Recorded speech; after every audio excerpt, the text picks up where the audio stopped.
Bugumo mu kibuga ky'e Gulu abantu okuva mu bitundu by'eggwanga ebyenjawulo bwe beekulumuludde okuyiibwa ku kisaawe ky'ebboma ng'eno ewategekeddwa omwoleso ogw'okutumbula eby'obulambuzi ebyenfuna awamu n'obuwangwa n'ennono eby'ekitundu kino. Omwoleso guno ogwatumiddwa October Fest gwatongozeddwa olunaku olwaleero era nga guwomeddwamu omutwe mmeeya w'ekibuga Gulu Alfred Okwang. Guno gwatandise n'emisinde egyatumiddwa Mayor's Run n'oluvannyuma wabaddewo okwetooloola ekibuga kino eky'eggulu wakati mu kusagambiza awamu n'amazina ag'omu bitundu bino ebya Acholi. Oluvannyuma bano bakuŋŋaanidde ku kisaawe Boma awabadde wategekeddwa emidaala egyolesa ebintu ebyenjawulo naddala ebyo ebikolebwa wano mu ggwanga Uganda era nga wabaddewo n'okwolesa amazina okusinziira ku mawanga ag'enjawulo. Omwoleso guno gwatandikira mu ggwanga erya Germany era nga guno gwe gusookedde ddala okutegekebwa mu ggwanga Uganda. Ambasada wa Germany mu Uganda Matthias ategeezezza nga omwoleso guno bwe gutakoma ku kutumbula bya bulambuzi byokka wabula n'emirimu nga kwotadde n'enkolagana wakati w'amawanga.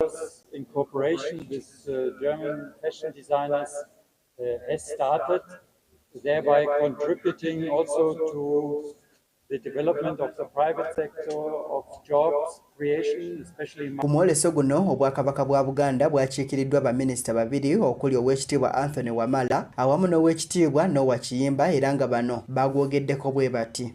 Nga bitumbula n'ebyobulambuzi olwekyo tulowooza mulimu ekyokuyiga kinene naffe eri nga obwakabaka bwa Buganda okusooka okwongera okunyweza enkolagana yaffe n'ab'obuwangwa obulala bwa bulemezi obulala.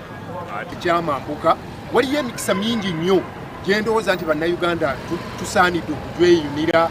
Meeya w'ekibuga kino ekya Gulu Alfred Okwang ategeezezza nga ekigendererwa kyagwo eky'okutumbula ekibuga kyabwe eby'obulambuzi awamu n'ebirala bwe kisobodde okutuukirira. Today our target was 5,000 but we are around 7,000 to 10,000.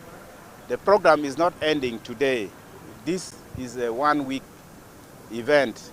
We started on Monday and we shall be ending on Monday. Ono ategeeza nga batagenda kugukomya wano ku kisaawe kyokka wabula n'okulambula ebifo ebirala eby'obulambuzi mu kitundu kino okuli amakuumiro g'ebisolo era nga guno gutongozeddwa olwaleero gusuubira okukomekkerezebwa bbalaza ya ssabbiti ejja.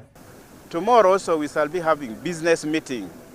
After the business meeting and the cultural gala tomorrow, on the 9th we shall be having a really big, that one now is the peak of the celebration as we are celebrating our National Independent Day. Akulira obwakabaka bwa Acholi Paramount Chief Rot David Onen Achan owokubiri nga yabadde omugenyi omukulu asimye abantu bonna abagwetabyeko nga kino kiraga omutima ogw'okwagala okwagaliza awamu n'enkulaakulana. The whole of Uganda is a country that is endowed with rich cultures, but we need to do more in order to promote and develop these cultures so that we can also earn from our cultures.